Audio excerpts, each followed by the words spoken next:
नमस्कार साथियों, मेरा नाम सुनील एडवोकेट, मैं दिल्ली हाई कोर्ट से। तो मैं आज आपको इस वीडियो के माध्यम से ये बताना चाहूँगा कि जो हमारे न्यू एडवोकेट्स होते हैं, उनको काफ़ी सारी प्रॉब्लम्स होती है कि जब वो न्यू प्रैक्टिस में आते हैं कि तिहाड़ जेल में लीगल मीटिंग अपने एक्यूज़्ड के साथ वो कैसे कर सकते हैं। अगर आप मेरे चैनल पर नए हो तो मेरे चैनल को सब्सक्राइब कर दो, मेरी वीडियो को लाइक कर दो। आइए चलो हम आप जानते हैं कि अपने एक्यूज़्ड के साथ न्यू एडवोकेट जो एनरोलमेंट है, वो नई-नई प्रैक्टिस में आते हैं, वो लीगल मीटिंग कैसे कर सकते हैं और एक्यूज़्ड से कैसे मिल सकते हैं, वकालतनामा कैसे अटेस्ट करा सकते हैं, साइन करा सकते हैं। आइए हम सब जानते हैं इस वीडियो के माध्यम से। तो जो न्यू-न्यू एडवोकेट होते हैं, वो नई-नई जब प्रैक्टिस में आते हैं, कोर्ट में आते हैं, तो अगर यदि उनके पास कोई केस आ जाता है या उनके जो सीनियर्स होते हैं, वो उनको तिहाड़ जेल में भेजते हैं विज़िट करने के लिए कि जाओ एक्यूज़्ड से लीगल मीटिंग करके आओ, उससे उसके केस के बारे में पूछ के आओ कि क्या मतलब फैक्ट्स हैं केस के, क्या उसने किया है, क्या नहीं किया है, उसकी ज़मानत लगाएँगे। मतलब ये सारी जो चीज़ें हैं, ये सारी बातें हैं, जाओ जाओ और लिख के लाओ। लेकिन वो तिहाड़ जेल तो विज़िट करने के लिए भेज देते हैं, लेकिन काफ़ी सारे न्यू एडवोकेट्सों को नहीं पता होता कि वो तिहाड़ जेल में जाके और कैसे उनसे मिलेंगे, कैसे क्या प्रोसीजर रहेगा, क्या प्रोसीजर फ़ॉलो करना पड़ेगा। तो मैं आज आपको बताता हूँ। तो सबसे पहले जो एडवोकेट है वो अपना जाएँगे उसमें, और जो भी आपका एक्यूज़्ड है उसका नाम सब्जेक्ट में उसने आपको क्या करना है, लीगल मीटिंग करनी है, वकालतनामा साइन कराना है, ये सारी चीज़ें मेंशन कर दोगे। एक एप्लीकेशन आपको लिखनी है, आप हाथ से भी उसको लिख सकते हो और उसमें एक्यूज़्ड का नाम, फादर का नाम, उसका प्रॉपर पूरा एड्रेस लिखना है आपको, कौन से वो सेक्शन के अंदर बंद है, आपको ये सारी चीज़ें लिख देनी है। कौन-सा उसका पुलिस स्टेशन है, कौन-सी जेल नंबर के अंदर बंद है, ये भी आपको ज़रूर मेंशन करना है कि जेल नंबर 2 में है, जेल नंबर 4 में है। काफ़ी सारे जो नए-नए होते हैं, मतलब अब आरोपी होते हैं, वो जेल नंबर 4 में ही जाते हैं अधिकतर। मैं तिहाड़ जेल की बात कर रहा हूँ आपसे। तो आपको ये सारी चीज़ें लिख के और उस एप्लीकेशन को आपको विंडो के में जो भी बैठा होता है वहाँ पर असिस्टेंस, आपको उसको दे देनी है वो एप्लीकेशन। आपको अपने साथ जो आपका एनरोलमेंट कार्ड होता है वो ज़रूर ले जाना है और उसकी एक फ़ोटोकॉपी भी ले जानी है आपको करा के। जब आपकी एप्लीकेशन अंदर सुपरिटेंडेंट के पास चली जाती है, सुपरिटेंडेंट आपको अलाउ कर देगा कि हाँ ठीक है, लीगल मीटिंग के लिए 3 से 5 बजे का टाइम होता है, तो आप 3 से 5 बजे के टाइम के बीच में ही आप अपनी लीगल मीटिंग कर सकते हैं। आप अगर वहाँ पर 2 बजे, ढाई बजे कभी भी पहुँच जाते हैं, तो एप्लीकेशन को आप लिख के विंडो पर सबमिट करा दें, सुपरिटेंडेंट के पास वो चली जाती है।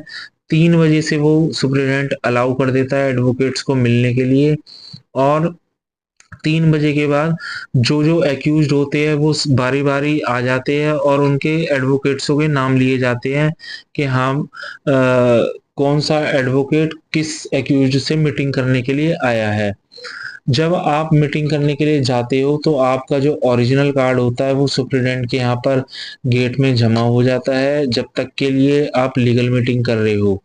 उसके बाद आपको अलाउ अंदर कर देंगे। आप अपने एक्यूज़्ड के साथ, यदि आपको 3 बजे से 5 बजे का जो टाइम होता है, उसमें आपको आधे से 1 घंटे का टाइम दिया जाता है। 30 मिनट से 45 मिनट, 60 मिनट भी दे दिए जाते हैं, और अपने साथ आप अपना एक पेन और डायरी, जो भी नोटबुक है, आप ले जाइए। उसमें उसके सारे फैक्ट, सारी बातें जानें, उसने क्राइम किया, कैसे किया, कब हुआ, क्राइम हुआ भी, नहीं हुआ, मतलब जो भी उसकी कहानी है वो सारी चीज़ें आप नोट डाउन कर लीजिए। उसके बाद आपका जब टाइम ओवर हो जाता है, टाइम ओवर होने के बाद वो आपको बारी-बारी करके, सुपरिटेंडेंट के जो गार्ड्स होते हैं, वो आपको बारी-बारी करके आपको मतलब वहाँ से जाने के लिए बोलते हैं, और आप वहाँ पर जब जाने लगोगे तो आपको अपना एंट्री करना होता है कि हम इस टाइम हम अंदर आए थे और इस टाइम हम बाहर जा रहे हैं। आपकी फुल चेकिंग होती है तिहाड़ जेल के अंदर, पूरा प्रॉपर आपको चेक किया जाता है, अंदर जाने से पहले भी, जाने के बाद भी आपको पूरा चेक किया जाता है। फिर आपको वो आपका ओरिजिनल कार्ड दे दिया जाता है। ओरिजिनल कार्ड देने के बाद आप अपने जो एक्यूज़्ड से जो आपकी मीटिंग होती है, वो वही आप नोटबुक ले जा सकते हो। उसके अलावा आप अपनी नोटबुक कोई भी अंदर अलाउ नहीं करते हैं, और कोई भी पैसे नहीं अलाउ करती है कि आप अपने साथ पैसे रख के ले जा रहे हो। कोई मोबाइल फ़ोन, कोई भी डिवाइस, कोई भी स्मार्ट वॉच, ब्लूटूथ डिवाइस, कोई भी चाबी, कार की इवन कार की चाबी और जो खुले पैसे होते हैं वो भी आपको अलाउ नहीं करने दिया जाएगा अंदर। यदि आप जा रहे हो तो ये सारी चीज़ें आपको बाहर ही सबमिट करानी पड़ेगी, या अपनी आप कार में रख सकते हो ये सारी चीज़ें। सिर्फ और सिर्फ आपको अपना एक आईडी कार्ड ले जाना होगा। और आप जब भी अपने एक्यूज से मिलने के लिए जाए, आप कभी भी सिविल ड्रेस में ना जाए, आप अपने एडवोकेट की ड्रेस में जाए। यानी कि आप अपना शर्ट पैंट कोट, बैंड की ज़रूरत नहीं होती है वहाँ पर। काफ़ी सारे लोग बैंड भी लगा के जाते हैं, वो अपनी अपनी चॉइस होती है। अदरवाइज़ हम जो बैंड होता है वो कोर्ट में ही यूज़ करते हैं। कोर्ट के अलावा हमें ज़रूरत नहीं होती है कि हम बैंड लगा के तिहाड़ जेल के अंदर और अपने एक्यूज़ से मिलने जाएँ। आपकी अपनी मर्ज़ी है, आप लेकिन अपने ड्रेस के अंदर जाएँ और सिविल ड्रेस में ना जाएँ, क्योंकि आपको अलाउ नहीं करने दिया जाएगा अंदर मिलने के लिए अगर आपने एडवोकेट की ड्रेस नहीं पहनी होगी। और सबसे मेन बात ये है कि आपका जो एनरोलमेंट कार्ड होगा, आईडी कार्ड होगा, वो एक्सपायर नहीं होना चाहिए। अगर वो एक्सपायर हुआ, आपकी जो आईडी है, तो आपको तब भी अलाउ नहीं करने दिया जाएगा अंदर। Thank you so much.